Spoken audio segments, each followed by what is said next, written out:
দেখো এখানে কত সুন্দর পুঁই শাক হয়েছে, মানে কয়েকটা ডোকা উঠছে এখানে। এই যে আমি ডোকাগুলোকে উপরে উঠাই দিছি।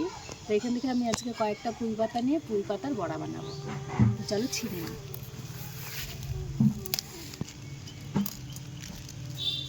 নিচে দেখ বড় বড় আছে, ভালো হবে।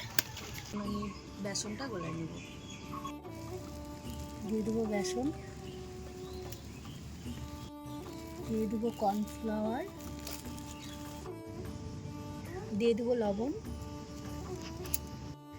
দিয়ে দেবো হলুদ, দিয়ে দেবো জিরার গুঁড়া, দিয়ে দেবো কালো জিরা,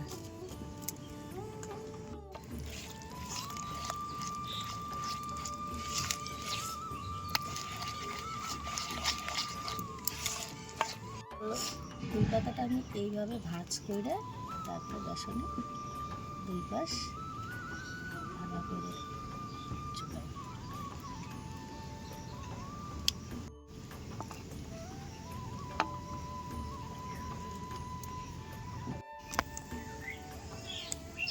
তো দেখো তেলটা গরম হয়ে গেছে, আমি এখন বড়াগুলো দিয়ে দিব।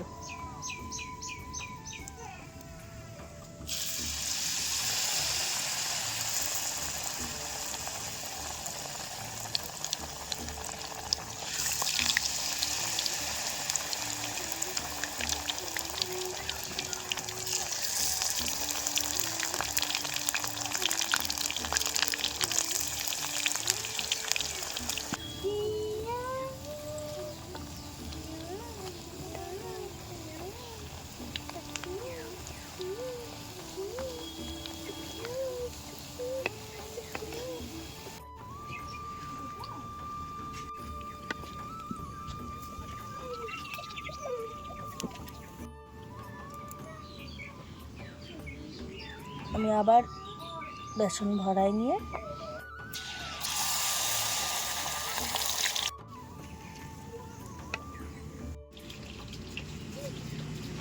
পুঁই পাতার বড়া রেডি।